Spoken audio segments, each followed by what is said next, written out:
Good morning from Chiang Mai, Thailand. I've had a great time so far. I met several just really awesome people yesterday and had the chance to sit down and interview a man by the name Liam, who is from Australia. He's been living here in Thailand for 7 years, I want to say. So I recorded that interview, and that's what you're going to watch here next. Hope you enjoy. Yeah. All right, go ahead. Sorry. Yeah, so I was saying, I've been running my business for, I think it's more like 8 years actually, since 2017. And I've been all over the world. I lived in Albania for a while. I lived in other parts of Europe. I lived in Australia, obviously, it's where I'm from. I lived in Mexico, America, all over the world. But the very first place I ever went to when I ever left Australia was Chiang Mai for a business conference, an SEO conference. And I loved it straight away.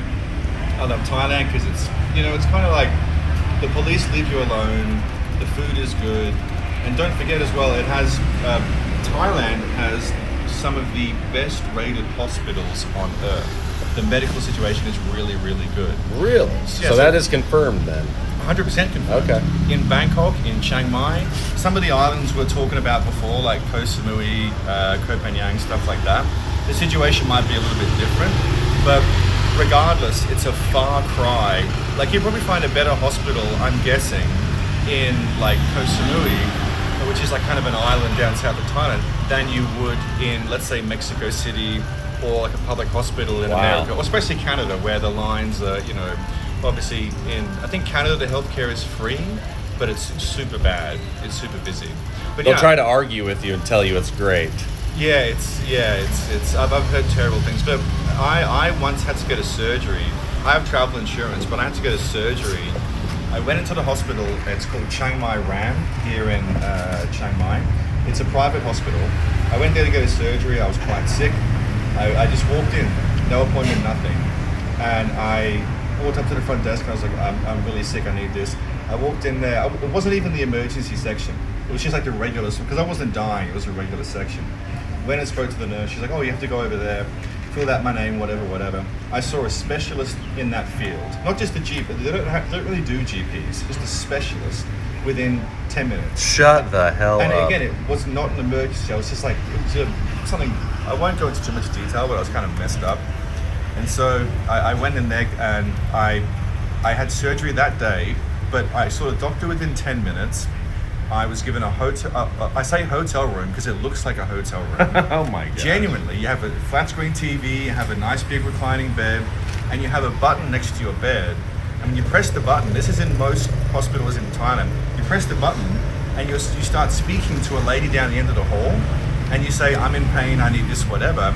And in Australia, if you want pain medication, they interrogate you like, oh, why do you really need it? Is it really that bad? There you're just like, I need pain. They're like, oh, we'll give you fentanyl, or we'll give you morphine, or we'll give you ketamine or something like that. And it's in good faith. They're not going to make you overdose. They're very professional. Yeah. The nurses are trained in Thailand. The doctors are trained in the West. So they're trained in Canada, Australia, UK, all over. So they have just as good of education as any doctor might in America or Canada. But I believe that I think their education is subsidized partly by the Thai government on the condition that when their training is done, they return to Thailand and take care of the local people. I think that, maybe the hospitals subsidize it. I keep calling it hotels because it's that good. It's like a hotel. It really is. A 4-star hotel or hospital. It's amazing because it sounds crazy to say, but you actually get treated like a human in those hospitals because they actually care about your treatment. Anyway, I don't know what more you want me to say. No, this is great. Keep going. It's a great place. There's, if you're young and you're single, there's always like a new influx of women from Australia and Europe and all over the world and South America. The rental price is pretty cheap, so you ask me for what I pay. So I live in a really nice condo. I can send you some photos if you want. You can put it on the video. It's like 2 rooms, 1 bedroom, really big, like floor to ceiling windows looking over Dorsey. They have the main mountain in Chiang Mai. It's quiet, everything's luxury, and I pay in Australian currency, including the bills with the 2 aircon units on full blast 24/7. I pay about 1,700 Australian dollars a month. So in the US, that's probably about 1,250 or something like that per month. But that's more on the higher end. A higher end, one bedroom, you said? I'm sorry. Yeah, so one bedroom. So it's a separate bedroom, because sometimes they'll do like a small studio where it's like everything's condensed in one. But this has like a bathtub, a beautiful view, a nice lounge room, a work area, a second work area, a balcony. Everything functions properly, 24-hour concierge, protected parking, everything like that. So it's quite nice. And yeah, I mean, the weather's good, the food is good, the people are good, you can meet nice people like yourself. And yeah, if you're thinking about coming to Chiang Mai, it has everything that you would want. It has the fun of Bangkok, it has the people of the south, it has the weather of most of Thailand. It's also pretty protected from the floods, because most of Thailand now, we're having bad floods, we're having like intersections are collapsing in Bangkok, excuse me. But in Chiang Mai, we're mostly protected from it. So I think we're on a higher elevation, so we're kind of protected. So, excuse me. It's a much nicer place. We have waterfalls, all that sort of stuff. So yeah, live music, jazz, restaurants, hot pots, people, everything. It's a great place to be. Right. Well, it sounds amazing. Yeah. Who do you use for your travel insurance? Goodness me, I don't know. I think it's an Australian company. Oh, okay. Yeah, I can find out and let you know, but I can't remember off the top of my head.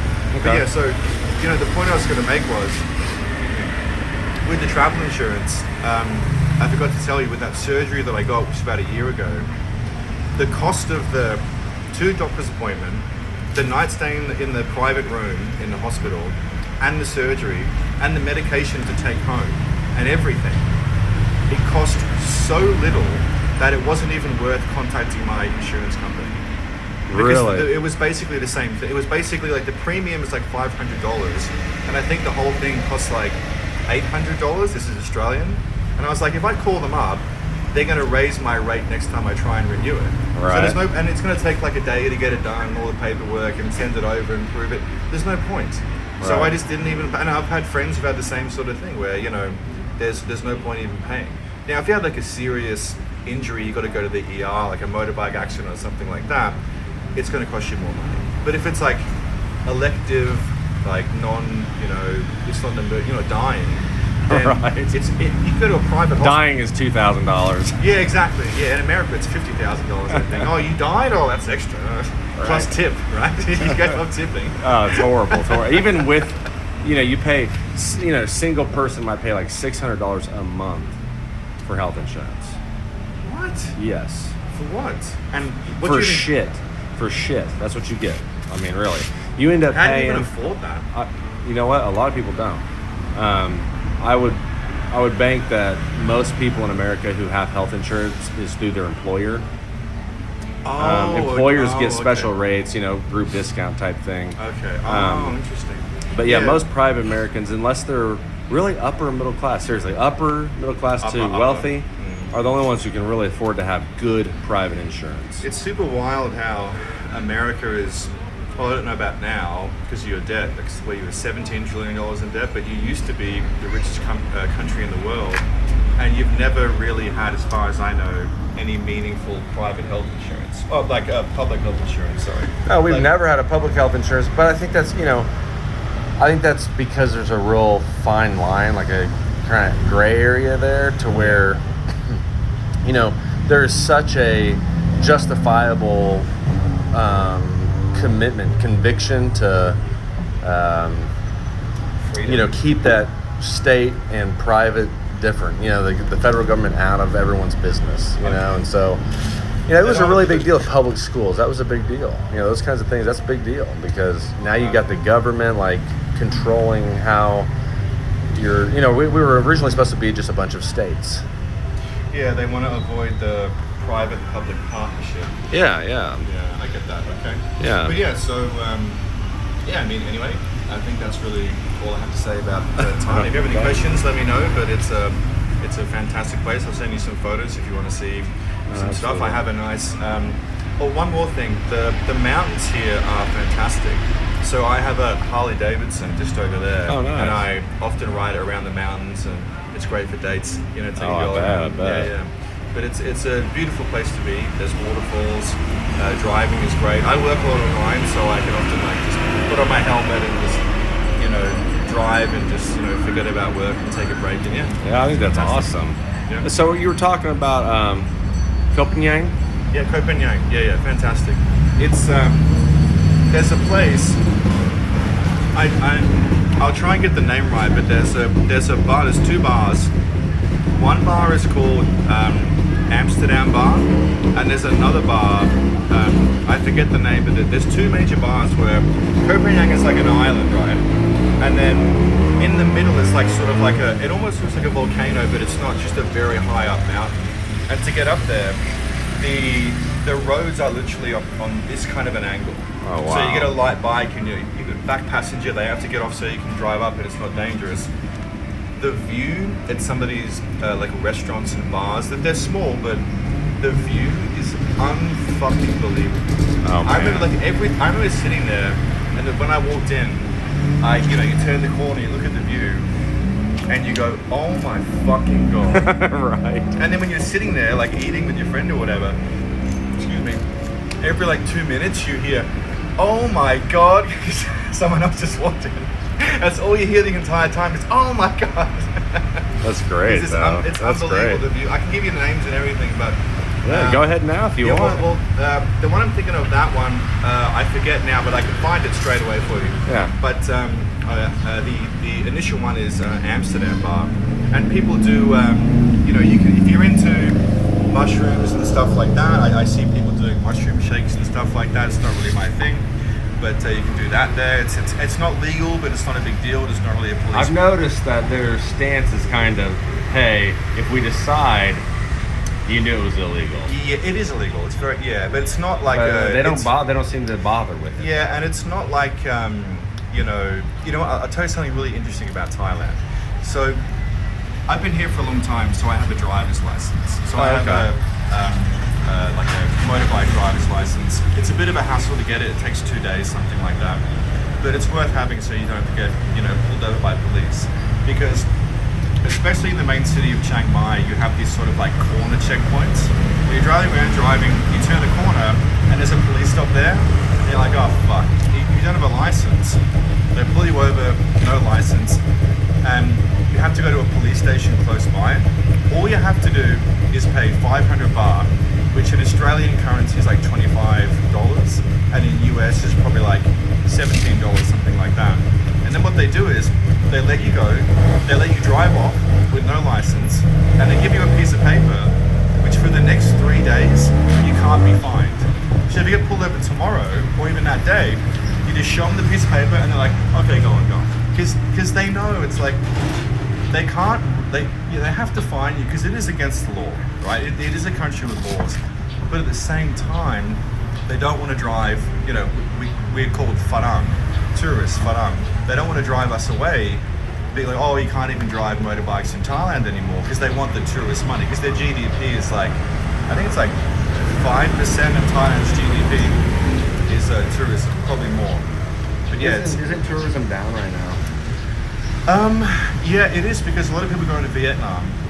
I think they're going to not Burma because of the civil war, sadly, but Vietnam, Laos, Singapore, Cambodia, Philippines. I thought about Cambodia. Sorry? I thought about going to Cambodia. Are you going to go? Well, I thought about it. I don't know yet. Probably not. I don't think it's really... There's a couple of temples and things there you can see and that sort of thing, but I don't think that it's really for what you're looking for, that For sort long of... term with the family. I don't think so. I don't think you have the facilities there. I don't think you have the safety there. That sort of thing. Like, for example, here in Chiang Mai, they had a problem with the roads where there were a couple of potholes are popping up. Yeah. And you probably noticed they just repaved all the roads. Yeah. They just did all of it. They went under and did the plumbing and did all the roads. So They've got money then. yeah, they do have money, and it's more of a, I don't want to say it's bureaucratic, but it's more like a top-down thing where when someone says, go fix the fucking roads, you just get it done. Yeah. You don't fuck around, you don't go, Yeah. oh, you got to get approval from this and you have to get a license for, no, you just get it done. It's got to be done in, a month or heads are going to roll, that sort of thing. Right, Figuratively right. speaking, obviously. But it's that kind of place. That's really cool. I think. Have you had any kind of like, personal run-in with the government itself? Any kind of problems, issues, anything at all? No, the only real personal run-ins I've had is years ago, before I had my licenses. I would, as I said, like come around the corner, and the police would be waiting for you. Now, years ago, like 2 years ago, you come around the corner, and the police there'd just be a line of foreigners like waiting to go to this table, and there'd be a police officer sitting there with like a bag, and you put $500 in the bag, and you're like, where's this going? Like, oh, it's going to the taxpayer. Yeah. Bullshit. Right. And so apparently, that would just go, 10% to you, 5% to, I don't know for sure, I'm just guessing. Right. But they changed that because obviously the police would take a cut, Yeah. which is, I'm not even averse to that because No. they probably get paid nothing. Shit. Yeah, so it's like, if you're going to take a cut of this, that's fine by me. But now you have to go to the police station and, pay on the spot with cameras, sometimes a card, show your ID, and it's all registered and everything, which I think kind of sucks because the police are, it's, at the end of the day, it's still Thailand. Like we have a situation with something called the Yaba laws, if you know what that is. No. Yaba is like methamphetamine. It's like a drug. Like people take it. It's a very cheap version of the drug. It's a very cheap version of what now? A drug. A very cheap version of meth. I mean, meth is cheap as it gets, I thought. Yeah, well, I don't know, but whatever it is. There's a movie called A Prayer Before Dawn on Netflix about a guy who was, have you seen that? Like a kickboxer. He got arrested for something to do with Yaba. And it's that same sort of thing where you put it on foil, you burn it or whatever, and you inhale it. Anyway, in the north of Thailand where we are, but a bit further away, we're having problems with like criminal syndicates, Thai syndicates, setting up Yaba production companies, production situations, not companies, and kind of like the narcos in Colombia. They go to the jungle, they hide there, they set everything up, they irrigate in the water, they smelt everything down, whatever. This is all in the newspaper. Do everything like that, and they, then they ship it all around Thailand. Thailand, Burma, Laos, Vietnam, and it makes an unbelievable amount of money. I mean, there's documentaries on it. Lots of police officers sadly die from Yaba wars and getting shot. They have legitimate shootouts with these people. Oh my God. Yeah, and these are Thai people? Sorry? These are Thai citizens? They're all Thai citizens. Wow. All of them, yeah. There's no real foreigners, as far as I know, involved in this sort of thing.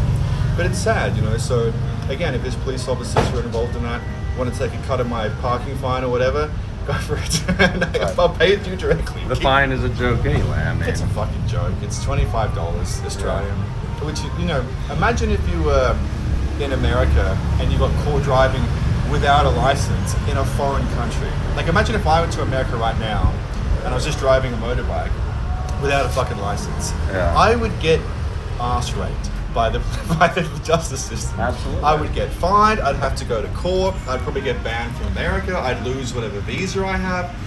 I'll be go on my record. Every other time I go into America, I get pulled aside. But here, like, I wasn't doing anything that bad, but still bad. But here it's just like, they don't make such a big deal out of it. There's not so much paperwork. There's not so much BS. There's not so much semantics. It's like, don't do it again. Like, as long as you're not hurting someone, trafficking drugs. If you're drink driving, that's different. If you're drink driving and they do breathalyze you, you spend the night in jail and you got to go to court the next day. And that I do agree with, because drink driving is, it's dangerous and people do die. Absolutely. Man. Anyway, we're talking about many depressing things. No, it's good, depressing man. things after depressing things. No, it's a good conversation. I'm learning a lot, that's for sure. So I had no idea that there was even something called Yaba, so it's news to me. Yeah. I mean, drugs do proliferate through Thailand. I can tell you a story if you want to hear one. Sure. I knew a guy, a New Zealand guy and an American guy, and they opened a bar down on the south side of Old Town where we are now. And the American guy had the money, he was a fancy lawyer, and the New Zealand guy had the expertise apparently. But the American guy wouldn't give the New Zealand guy any cash to go around with because he was supposed to handle the business. So the New Zealand guy was running out of money, right? This is a 100% true story. It was on the news and everything. I'm insanely believing. So the New Zealand guy, such a fucking idiot. Every week he used to go to Bangkok on the train, pick up a bag of ecstasy, and take it back on the train across state lines, up back here to Chiang Mai, and send it to whoever else for like $50 a hit and whatever his thing was. So he was committing one of the worst crimes in Thailand for an extra couple of $100 a month in profit. Anyway, 6 months into his business, he finds out that one of his employees, a girl, is stealing from the business.